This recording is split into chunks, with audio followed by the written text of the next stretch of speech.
Om Sahana Vavatu Sahanau Bhunaktu Sahaviryam Karavavahai Tejasvinavadhitamastu Ma Vidvishavahai. Om Shanti Shanti Shanti. Hari Om Shri Gurubhyo Namaha. Hari Om. Vasudeva Sutam Devam Kamsachanuramardanam Devaki Paramanandam Krishnam Vande Jagadgurum. Krishnam Vande Jagadgurum.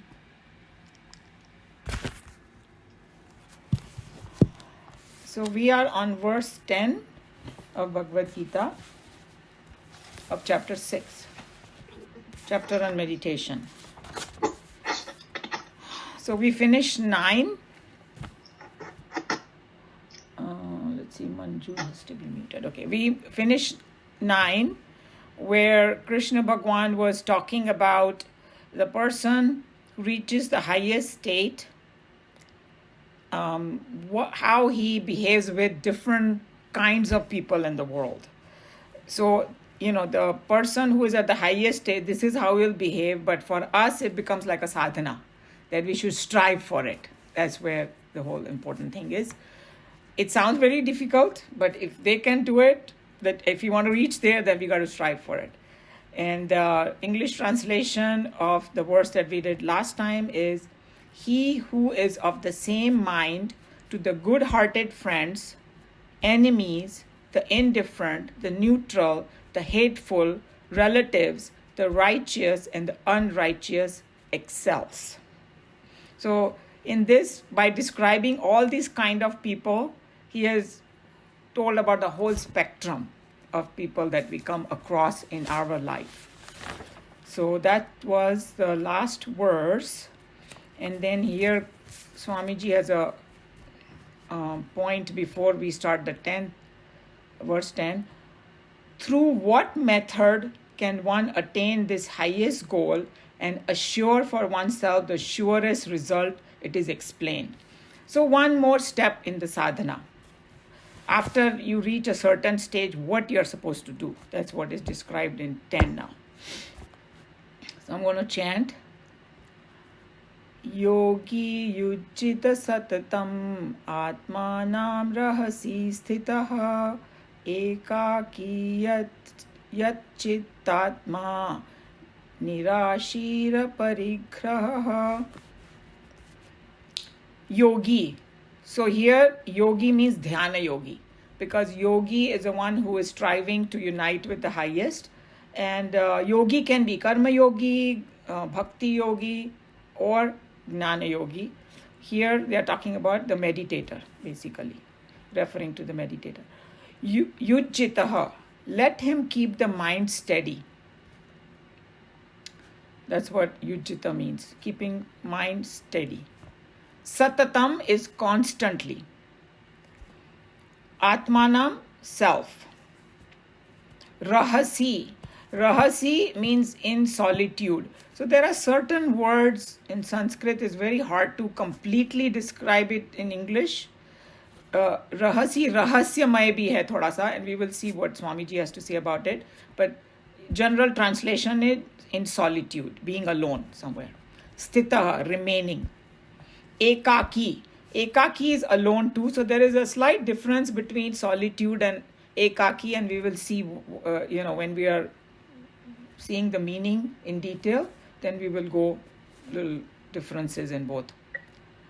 Yat chittatma, one with the mind and body controlled. So जिसके mind और body दोनों control में हो, उसको यत चित्तात्मा बोलते हैं. Nirashi, free from hope. So this word in Hindi language, when we use it, it's a negative word, but here it's not. It's telling you not to have expectations. Because, we have to see the correct import of the meaning here, what it means, nirashi. Aparigraha, free from greed. So parigraha matlab pakad ke rakhna, और अपरिग्रह मतलब छोड़ देना. Means to kind of basically drop the attachment to the things, और दूसरा परिग्रह का मतलब hoarding भी होता है सब कुछ लेके like in America, in the West, it's a big phenomena of hoarding things. सबके closets देखो, garage देखो हमारा, मालूम पड़ जाएगा. But aparigraha is opposite of it. So we'll see the words. Okay, so what is Krishna Bhagavan saying over here? So basically, when we become fit for meditation, because the whole idea, all these verses, the 9 verses that he talked about, preparation to do the meditation. And when we have discussed it, when Krishna Bhagavan is talking about meditation, he's talking about a particular state of merging with the Brahman. So don't confuse this with the practices that different people do and we call meditation in the regular language. That's called upasana according to Krishna Bhagavan. But so just try to keep that meditation. When Krishna Bhagavan talks about meditation, it means, the highest state, the turiya state, basically. So when one becomes fit for that state and one has reached the yoga root state, and everybody remember what yoga root is, control of the mind, that becomes yoga root, and has developed enough vairagya through proper wisdom, vivek janya vairagya jisko bolte hain, through wisdom the vairagya. So then you can walk on this path of meditation. So that was a prerequisite. But now, once you have done all these things, you become yoga root, you become fit, you have the vairagya. Now what are we supposed to do? So the next step he's talking about what he should do for the dhyana yogi, what he should be doing. So because this is the final final entry into the state of realization. Talking about the final entry. So the Dilli Wale Swamiji gave a very beautiful analogy. We'll try to understand from that analogy. He said that if you want to go in the deep sleep state, then what do we have to do? We have to transcend the waking and the dream state. And whoever did Mandukya with us should know this thoroughly about the 3 states. Because that turiya state is something beyond all 3. So same thing way that we have to, without transcending the 2 states, we cannot go into deep sleep. So just use that analogy that we have to transcend our body, mind and intellect and all the thoughts to reach that state of meditative state that Lord Krishna is talking about. So a lot of preparation is required to even after becoming yoga root and having a vairagya and becoming kind of relatively fit, there's still a lot of other things to be done. What are the things to be done? So the next thing is to be seated in a it's called rahasi sthitaha, meaning a quiet place, solitude, and there you have to be constantly sitting. Now don't compare, something you have to do it 24/7. That's not what it means. For a long period of time. And then satatam is going to be applicable to the other things he's talking about. That constantly we have to be aparigraha and and all that we'll see. But here just think about it, that once you want to go into that quietude, you will have to find a place which is away from all the hustle and bustle. Because why we have to do that? Because meditation is you have to go in a different state of consciousness. You have to go.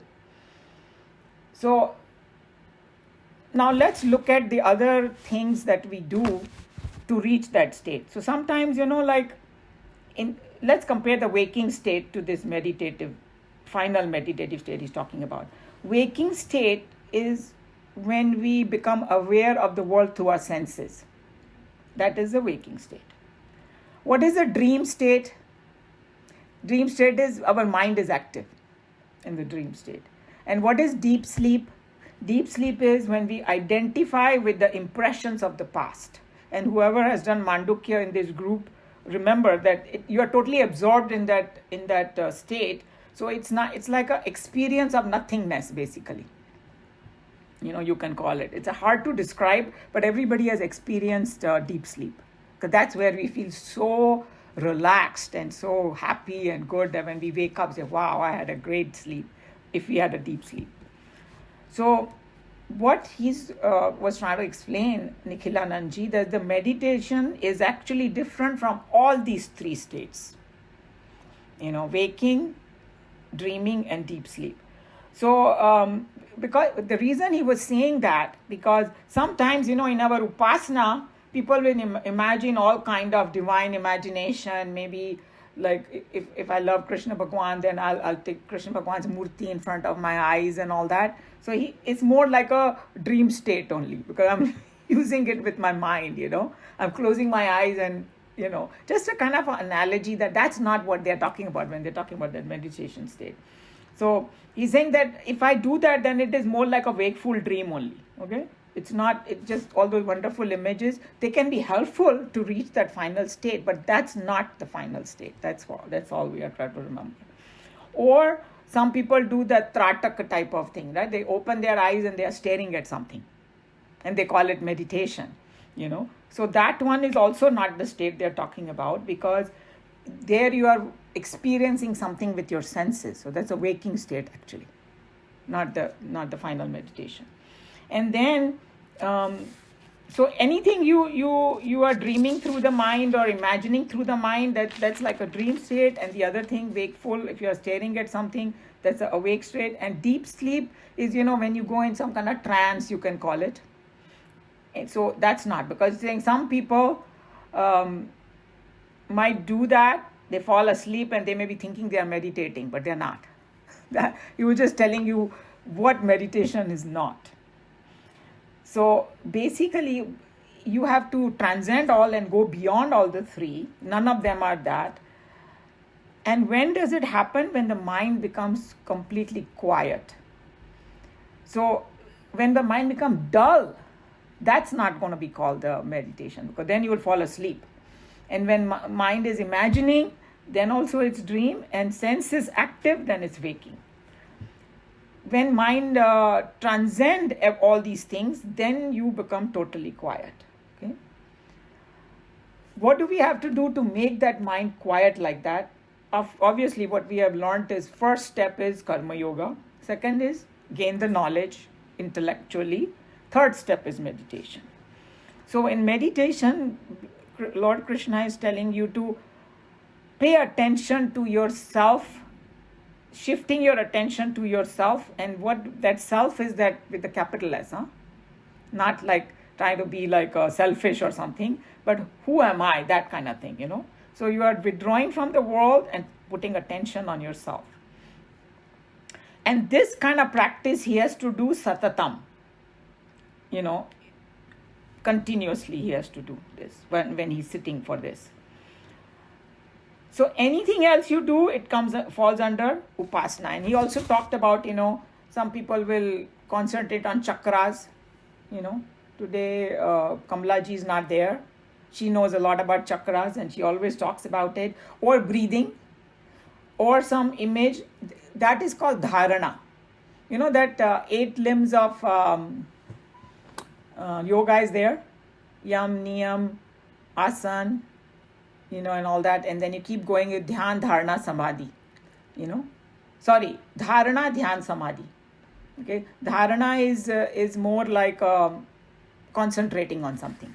So if you are concentrating on a chakra, or you are doing the some image in front of you, all that come under upasana. It comes under.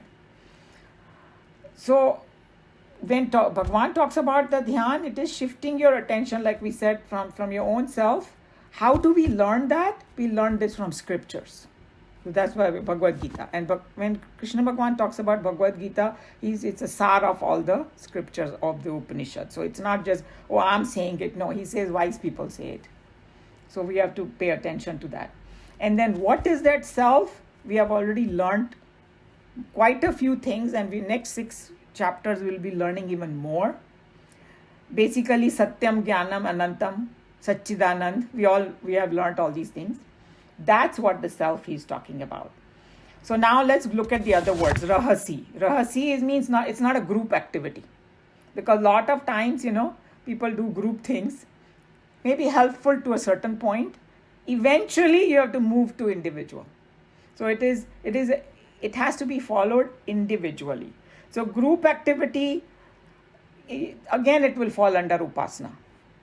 If suppose somebody doesn't know at all how to sit properly and having a lot of difficulty, they can start with a group, like how they teach us in a group. In Chinmaya Mission also they teach us group meditation, but we have to take practice from there and then do it alone. That's what it is. So why did he say that it has to be like a solitude or rahasi sthan, sthita? Because it has to be free from distractions and disturbances.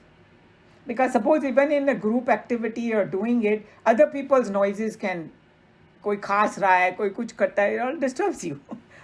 we kind of know, not everybody's going to be totally quiet all the time. So we have to try to get away from the distractions, and you can choose some place at your home. Some people like to go on the beach if the beach is relatively quiet. Some people used to go in gufa, some mandir, whichever place. Okay? Then again he gave the example of when we want to sleep, what do? We go to a quiet place. Where there are some people who can sleep through anything. We are not going to those exceptions. बहुत जोर से नींद आ रही हो तो कहीं भी सो जाएगा आदमी. But generally हमको सोना होता है तो हम लोग quiet place में ही जाते हैं. Same way, same principle applies over here. And then the other word is ekaki. One is a quiet place and rahasi, and one is ekaki, means alone. Isn't ये नहीं कि husband wife मिलके or I want to meditate. That is not going to work. Or chacha, mama, whole relative, you take so he's saying you can do a picnic with your family, not meditation. He was just joking that if you want to meditate, you got to be ekaki.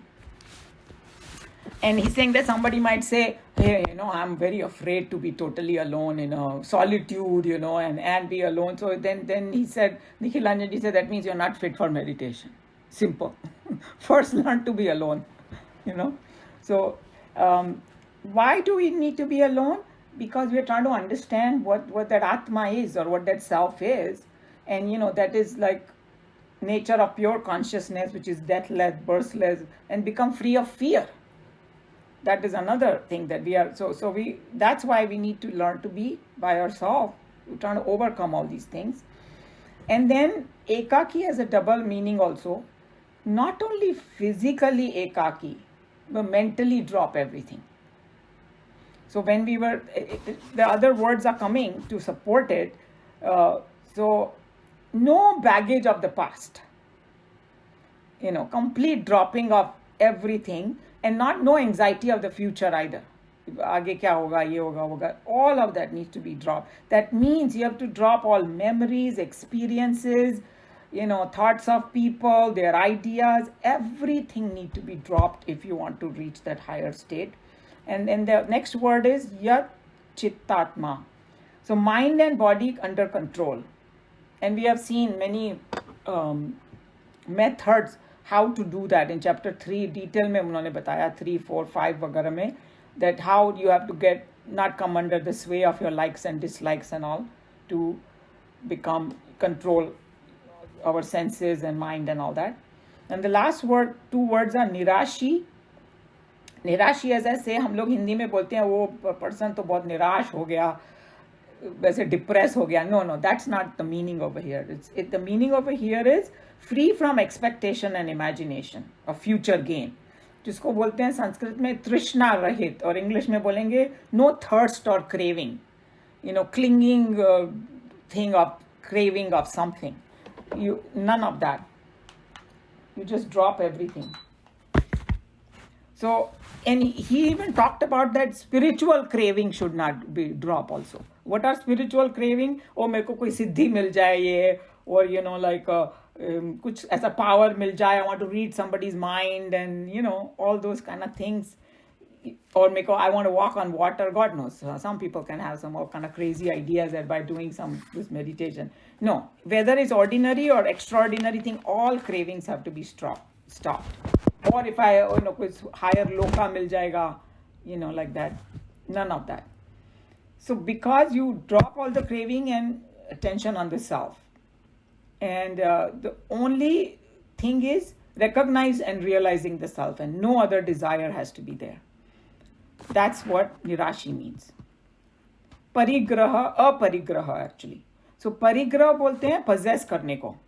And that has, because whatever we possess, according to Nikhilanandji, that also has its own sanskar and it kind of binds us. So basically the idea is twofold. One is unnecessary things you should not have. This hoarding type of thing and all that. And whatever you do have, mentally you have to have no attachment to it. So this idea that nothing belongs to me has to develop in us. And वो भी विवेक से आती है. Because when we drop our body, we have to drop everything. We cannot take anything. And when we are born, we don't come with anything. So whatever is supplied to us in between, according to our karma, past karmas and prarabdha, that's going to be with you. And so that's what this aparigraha comes under because it seems that the root word is graha over here. Graha means to hold on to something. And then, so there are two meanings of this holding on. One is एक चीज को लेके उसको ऐसे पकड़ लो, पूरे तरफ से उसको परिग्रह बोलते हैं. और दूसरा परिग्रह होता है बहुत सारी चीजें इकट्ठी कर लो. Both meanings are there and both apply over here. किसी चीज को कस के पकड़ के रखना या बहुत सारी चीजें इकट्ठी कर लेना. So we have to be aparigraha. So वो सब नहीं करना. That's what it means. So then he was talking about, physical छोड़ना अपने को बहुत easily समझ में आता है, right? And as we are getting older, we say, oh, I want to make everything light. You start donating things you don't want and all that, or giving away, I'm never going to use this now. All that feelings are coming to us now. But there is another kind of holding. What is that? Holding of the past incidents. अरे ये हुआ था. Sometimes, you will repeat that 100 times to 100 friends. So all of that, we got to stop that. And, you think that your life is past, whatever, is just like a dream. We learned that in Mandukya Upanishad, right? Waking state is considered like a dream state only. And if you think about it, all the things that have gone in our life, they've become like a dream-like now. Some of the things we can never get it back. The cities we dropped and came to different ones and all that, whatever way you look at it. So he's saying it does not matter whether your experience was good or bad. Both need to be dropped. And, and he actually, Nikhilanandji said, don't start writing diaries. Because अपने ये movies वगैरह में दिखाते हैं ना, उसकी diary उसने लिखी, or somebody kicked me when I was a young kid, and then write in your diary and then make a picture also of a kick or something and keep looking at it. So I think in the West, they are love to talk about too much of what has happened, but in our scriptures they tell you to let go. And I was just thinking about it. Which one is healthier? If you're going to keep holding on to that, that's going to be a lot more, toxic for your mind. Let go of everything. That's what it is. So what is the conclusion of over here? Entire thing, remaining in a solitude place, alone, quietening the mind, free from all cravings, free from all sense of possession, mind and intellect under control, and meditate on your own self, or pay attention to your own self with a capital S. Then what will happen when you do this? Enlightenment will happen. Awakening will take place. Okay? So basically our responsibility, or this is up to this stage only we can come, is just do all these things and wait. Like we had discussed in the past, that then it is up to that Brahman to act. We have no control over it. When Brahman thinks that you're ready, then only that merging will happen. So again he gave the example, Nikhilanandji, of sleep. He said, for sleep, what do? We just prepare and we just wait. अगर हम force करेंगे तो नहीं आ सकती sleep. अपने आप ही आ जाती है. It just grabs you. So he's saying in meditation also exactly same thing happen. It cannot come with any more action. That's why they say that the final stage, you cannot get it by action, but preparation can be done by action. That's all. So you do the action, you perform and wait, and create that situation and environment, and when it completely conducive, then the Turiya Avastha will be reached. That's the whole process he's talking about in this verse. Any Question, comment, or want to add anything?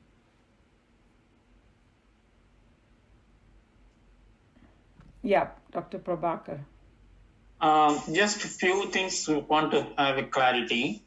During the meditation, as you have prepared yourself, you are freed from all the physical, sensual, as well as mind, and you are in that state.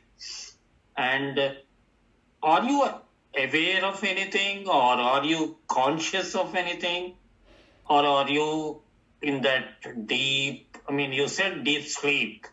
No, It is sleep was almost like just an example. Sleep was so that's why he was cautioning it that you are fully aware. Actually, it was you are fully aware. yes. Okay. It is exactly opposite of sleep. Exactly opposite of sleep. So you are fully aware, and then you are conscious. Yes. But you have dropped everything. Correct. It's very hard state we cannot imagine. Yes. And it comes with more and more purity of mind, and that's why Lord Krishna says that do the karma yoga for purity of mind, because the more कचरा भरा हुआ होता है ना हमारे दिमाग में, like past and future and this person and that person, तो फिर वो state नहीं आ सकती. So हम लोग अभी खाली intellectually समझा है हमने वो state को. पर जो लोग को actually merging का experience हुआ है उन they talk about it, but the idea is keep purifying your mind, because जो इस वर्ष में भी जितनी भी बातें बताई वो purity of mind की बातें बताई है. राइट कि किसी एकाकी स्थान पे क्यों जाओ, एकाकी क्यों बनो और रहसी स्थान पे क्यों जाओ, because you right now we are striving for it. So अगर राइट सो हम लोग किसी रहसी स्थान पे जाएंगे तो हमारा डिस्ट्रैक्शन कम हो जाएगा. और एकाकी like some people say that when you are sitting for this preparing for this state, you are doing the upasana, you have to drop all relationships. You are neither wife nor sister nor daughter, nothing. Then you have to just think of that one relationship with your Atma, which is the most powerful relationship. All the others are changing. The moment we take another birth, who knows, some people may be there from other relationships will come. They are all temporary. So you when you are sitting in that state, you are not thinking or not concentrating also. No, concentration takes you to a point, because what is concentration is nothing but taking your mind away from many things and putting it in one, right? Yes. So when I say that if I have to study for an exam, you concentrate on your studies. What does that mean? I have to drop everything else and put my mind. So here when they talk about concentration on the Atma. Okay. So when I'm practicing that's why that Nikhilanandji said that when you are practicing, a chakra or concentrating on a chakra or image, you are doing dharana. Dharana is concentration. That's a preparation for that highest state.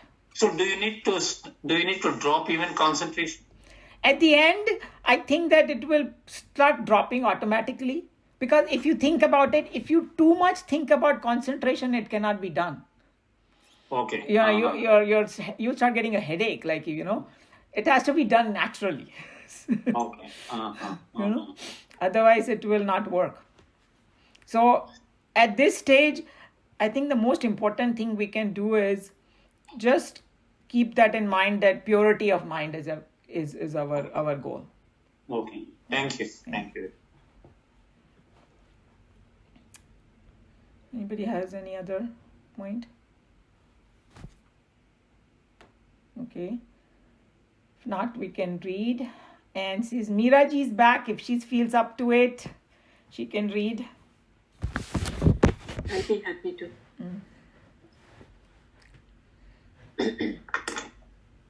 Let the yogi try constantly to keep the mind steady, remaining in solitude, alone, with the mind and body controlled, free from hope and greed.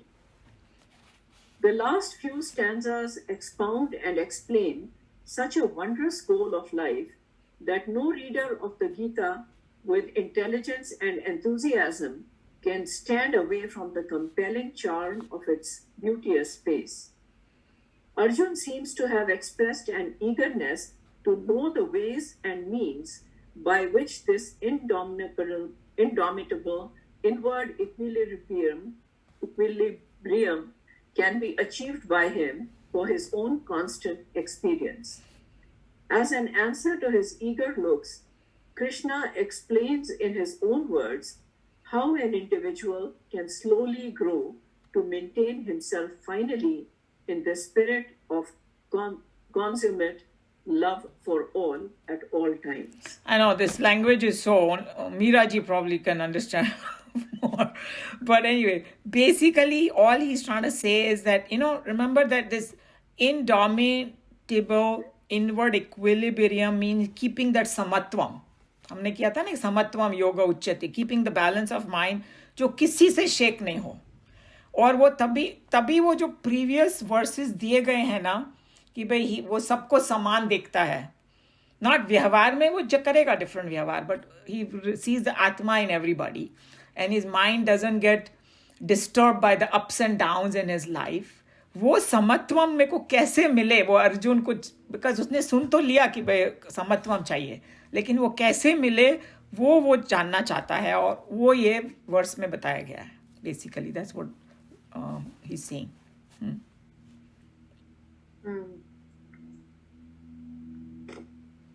In the Mahabharata, Krishna is conceived as a voluntary manifestation of the Supreme, and hence he is addressed as Sri Krishna Paramatma. He is giving here an advice to his most intimate friend and life's companion, Arjun, on the methods of self-development and the techniques of self-perfection. Even then, it is not said that the Lord will give him a secret method by which he will not have to make any struggle at all, and that the entire responsibility will be borne by the creator of the universe. The very opening words of the stanza weed out any such false hopes in the minds of the seekers. Krishna says, "O man of self-control, yogi, you should constantly practice concentration. It is only through the practice of meditation that a mortal can grow out of his weaknesses and flower forth culturally into the greater perfection possibilities within himself." So, several things are there in this paragraph. So, one most important thing is that even though Lord Krishna was, manifested himself, he is that supreme Brahman, and Arjun was his, best friend over there. Just because he was best friend, he's not going to give him on a silver platter, "Oh yeah, now you got enlightenment." No. And like whatever we have heard कि भाई like Vivekanand को उनके गुरु ने छुआ, or he suddenly felt, because he had done so much sadhana in his previous life. Or if you read biography of Vivekanand ji, he had to face so many difficulties on his path. And many of the other saints and sages also, their life is not bed of roses by any means, So that's what he's trying to say, that it's not like, suddenly somebody will give you. And Lord Krishna is also saying the same thing, that you have to practice all these, constantly practice, concentration. And through this practice only, you will get rid of your weakness. Now we know the goal. He's told you all the different methods. He told you the environment you have to create for it. And then you just have to keep striving. That's all he's saying.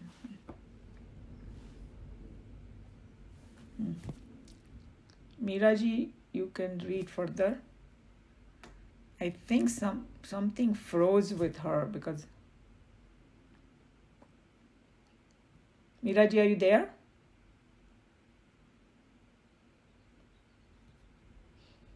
Okay, let's see. Maybe she has to reboot herself. So, Meenaji, you can continue, and when she comes back, then we'll see. Details of how the meditation is to be conducted are given in the rest of the stanza. Sitting in solitude, one should practice meditation. This word has been unnecessarily so overstressed in recent times in India that the term meditation brings a sense of horror and fear into the minds of the early seekers. It does not mean that meditation can be practiced only in the jungles and in the solitude of caves.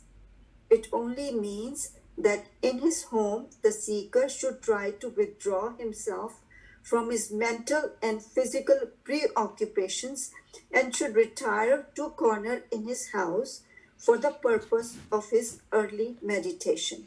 So everybody understood it doesn't mean that you have to go in some jungle and sit in some gufa. You can create the same atmosphere in your own home, and we all know it. It's just a common sense. So anytime they have these suggestions, don't take it some word meaning and extreme or something. We have to just see what Lord Krishna is trying to say. And basically, he's trying to say that, create a place where you don't get disturbed. And then everybody can decide what that place is for them. Solitude can be gained only when there is a mental withdrawal from the world outside. One who is full of desires and constantly meditating upon the sense objects cannot hope to gain any solitude even in a virgin forest. Again, the word solitude, rahasi, suggests a meaning of secretiveness, indicating that religion should not be a broadcast of self-advertisement, but must be a set of true values of life, secretly practiced within the heart, ordering our way of thinking and encouraging our pursuit of the nobler values in life. You want me to continue? We can discuss it. So here it's some important thing is Swamiji is talking about that solitude is a mental withdrawal also. Remember we were talking about that you find a place, but mental withdrawal is also very important because he's saying even if you go to a completely solitude place, jungle में भी चले जाओ, वहाँ तुम्हारा mind चल रहा है continuously, तो फिर वो solitude नहीं हुआ, right? That's so one solitude thing. Both ways, Yes. From outside and from, it's Dhamma and Shama. That's what I was thinking. Both the things are involved. Yes, both. Yes, absolutely. And then the rahasi word must have come from rahasya because he's talking about there is a suggestiveness but secretiveness in a sense. It's not something to be advertised to the rest of the world. See, this class is an exception because like-minded people are trying to discuss and hey, if this worked for me or that's okay. But some people might have a habit, I saw this light in my meditation and then they will go and tell 200 people and this and that. He's discouraging because this is a very personal journey he's talking about, And that's very important. It is in your own cave of your own heart and, you are practicing that and you're doing all that. So just remember that also that, it's not a question of going and telling people, it's your own personal journey and keep it that way, quiet. So physically solitude, sit in a place, that is right. And then mentally and both, three things are involved. You have physically, then the outside things, and then from the mental. True. So exactly. You're involving the three things in there to get that. Then it is going to be true solitude. Yes, Right. that's yes. Yeah. Physically alone, ekaki. For the purpose of meditation, when one strives, his success in his inward quietude will be directly proportional to the amount of self-control he is practicing in his daily life.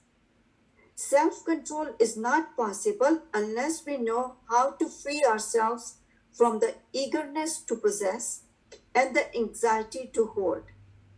To renounce our preoccupations with our endless plans for possessing more is indicated here by the term free from hope, nirasha, and the term free from possessions, aparigraha, indicates all our anxieties in saving, hoarding, and protecting what we possess. So now we already discussed that in detail. There is a nirashi, means free from hope, ye mujhe ye mil jaye, wo mil jaye, that kind of thing. And aparigraha is, in our own language over here, he said anxiety in saving, hoarding, protecting overdoing all of these things. He's saying that's not going to help you to become ekaki, because you'll be thinking about those things a lot, So, When one well established in these necessary physical self controls, unavoidable mental and intellectual habits, sits meditating upon the truth in all secrecy, he is a true seeker, striving on the right path to achieve and acquire the highest that is possible in life. So basically जो भी यहाँ पर बताया गया है points, the person who will do that in all secrecy, means kind of being truthful to your own journey. Because the moment we are talking to other people, our intentions can change. It can become a little ego can come in, I've done so much progress, ye wo. So when we are not talking about it, then all those things are not going to be, truthfully striving on the right path. And then it is possible, he's saying. इसका मतलब ये नहीं कि हो गया, अगर तुम ये करोगे तो possibility है कि हो जाएगा. So we have to, that's what it is. When you talk about true values of life, and I could think of it,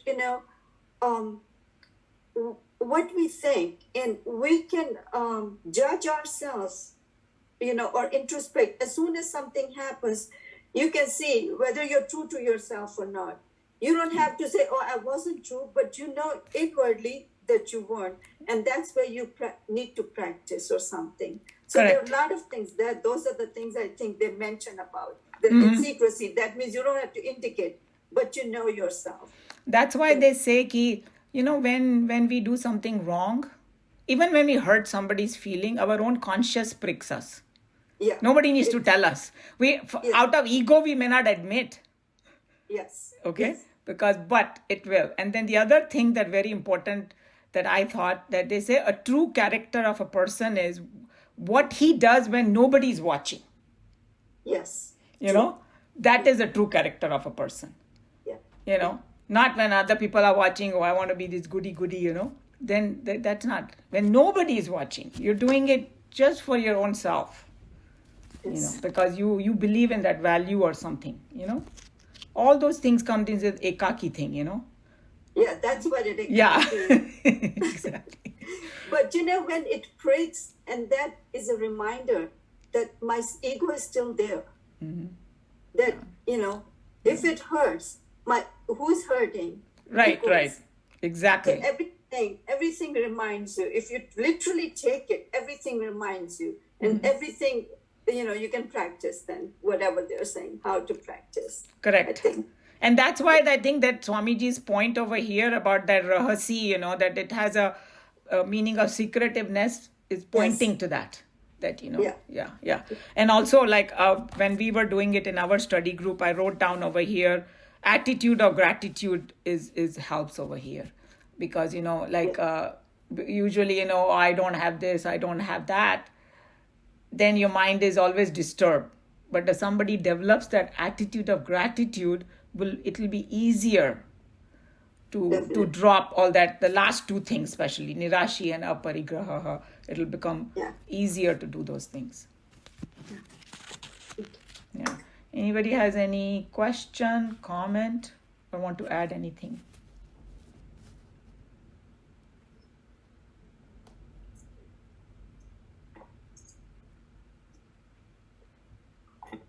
Okay. So we can... Umaji? Manju. Hari Om, Manju. Hari Om. Umaji, I think ekati, it can also mean, that you're enjoying the bliss of your own being. Well, that's exactly what he's saying, that see, the thing is, the person who is reached that highest state, he's ekaki even in a big crowd. Because, right? He's with himself only. But as a practice, he's telling us over here, because we have not reached there yet. If you start enjoying the bliss of self, you have reached a very high state already. but the people who have not reached there, उनको ये थोड़ा practice के तौर पे करना पड़ेगा. Practice being ekaki, because हम लोग को आदत नहीं है. I mean, I remember in India, because our neighbors were like the family only, right? हम लोग कभी भी एकाकी नहीं होते थे. Be alone. Huh? In India, you never got a chance to be alone. Right. But here, I think, यहाँ तो अभी spiritual advancement is very easy. There are no phone calls unnecessary. There are no doorbells. There's no. I know. Nobody just अरे यहाँ hello बोलने के लिए कोई नहीं आता यहाँ पे. 3 बार फोन करके आते हैं यहाँ पे. So यहाँ पर एकाकी होना बहुत आसान है. But then there is another problem. People will say, "Oh, I'm too lonely," and all that, things like that, right? So he's just telling you, if you want to progress on this path, you have to start enjoying being ekaki. That doesn't mean, they're not saying that, 24 hours. But when that period of time, when you want to practice this, you have to learn to be ekaki. Okay? Gradually, you have to get your own balance. Correct. So meeting and then being alone, and meeting and being alone, and gradually, you begin to feel, acha, ye sab mein kya, let's increase the other thing of being alone. And then once that somebody reaches that state, उसको कोई भी मेहनत करने की जरूरत ही नहीं है. Because वो चाहे किसी के साथ हो, चाहे अकेला हो, it's the same for him actually. He will enjoy the company if others are there, and if he's truly ekaki वैसे भी. See what I'm trying to say? That, but for us, yes. For practice purposes, he's saying that. In company of others, you'll always be learning something or the other. Yeah. So when Lord Krishna talks about these terms, there are 2 different aspects we have to. One is a person who is already reached, and one who is striving. So we have to just distinguish and see what we have to practice. So for us, the striving part. Umaji, this is also the state where even though you are among people, nothing really affects you. If you can get to that stage, fantastic. That means you have मन से तुम एकाकी हो गए हो. और तुमने you have dropped all the attachment to things and all that. But suppose if you are not there yet, then actually going in a quiet room, actually trying to practice with Vivek that, hey, trying to remember those things, real and unreal, that will help you to get to that state you're talking about. Yeah. So that's where all these things fits in. Yeah. I just want to just to distinguish the ekaki in current state. Ekaki results in probably in fear. I mean, and then increases our craving for attachment also, because as many of us fearful of when you are alone, kind of a thing. That is how I see it. Oh yeah, I mean, in this pandemic, you hear it all the time that people are getting so lonely. So here, what Lord Krishna is talking about, remember, he's talking about that highest state. Highest kind, right? Okay, yeah. That's why that Nikhilanandji made that statement that if you are scared of being alone, then you're not fit for meditation yet. Do more karma yoga, purify your mind more. yeah. So on one hand, we are talking about it, but jo is state pe, remember when before I started this verse, there were already some points to be considered कि भी तुम योगा रूढ़ हो चुके हो. योगा. हाँ, और अगर तुम डर रहे हो अकेले रहने में, इसका मतलब अभी योगा रूढ़ भी नहीं हुए. So then you gotta go practice karma yoga. Okay, so this is a very tall order, but it's okay. The thing is, he's telling you the highest goal, and everybody needs to decide where we fit and start your journey from there. That's all.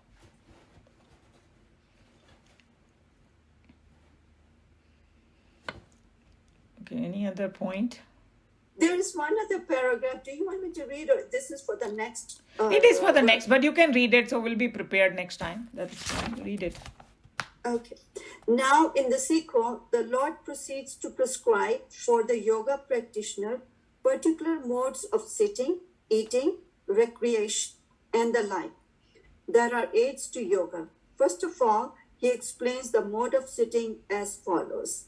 So, abhi wo ekdam like when we were talking about early that what is in this chapter, He even tells you how to sit, how to concentrate, everything. So far, he told you the very high-fi goal, but now starting from the baseline, you know, starting from the baseline, he's going to tell you, and also ahar, vichar, wo sab kaisa hona chahiye, you know, like the person who eats too much also is a problem, but doesn't eat is also a problem. So it's going to shatter a lot of myths, you know, that people have doing extreme things, you know. Oh, I have to meditate, so I shouldn't sleep at all. No, he's going to say person who sleeps too much is a problem, person who doesn't sleep is also a problem. Balance karo. And that's what Buddha also came, he called it the middle path. After doing all the sadhana, everything, his final conclusion was take the middle path of balance. You know, samatvam. In your mind, everything, in your ahar, vichar, everything, samatvam. So that all that is going to come. Very comprehensive.